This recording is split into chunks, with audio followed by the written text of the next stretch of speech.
Menu ডিমের কালিয়া, তারপরে আমি এখানে ধনেপাতা কেটে রেখে দিয়েছি দেবো, আর এই বেগুন ভর্তা, মানে বেগুন ভাজা হবে, বেগুন ভর্তা না সরি, গোটা সমেত বেগুন, যেটা কেউ খায় না আমিই খাবো, তো বেগুন ভাজা হবে। আর এই যে মশলাটা কষছে, দেখতেই পাচ্ছ মশলার কালার, তেল ছেড়ে আসছে। ডিম মাছ মাংস যাই হোক না কেন, যদি মশলা সুন্দর করে কষানো হয় তাহলে কিন্তু রান্না ভালো হয়। তো আমি যতটা পারবো সিম করে করে করছি।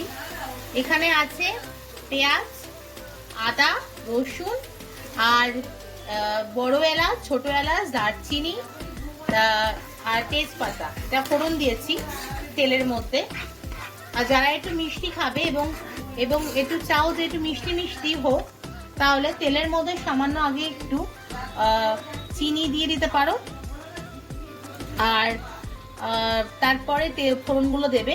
তারপরে আমি কিন্তু এই যে দেখতে পাচ্ছ আমার গ্যাসের আঁচটা সিম করা আছে, আমি কিন্তু সিম আঁচেই ভালো করে মশলাটা কষাচ্ছি। আর রান্নাতে যত মশলা কষবে এবং তেল বেরিয়ে আসবে তত কিন্তু রান্নার স্বাদ হবে।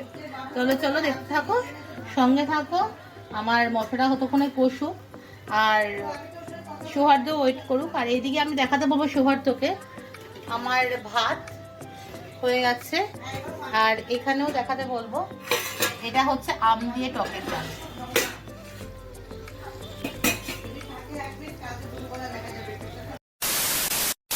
মেজলটা হয়ে গেছে, দেখো কি সুন্দর লাগছে দেখতে। আমি তো ইসে করেছি ডিমের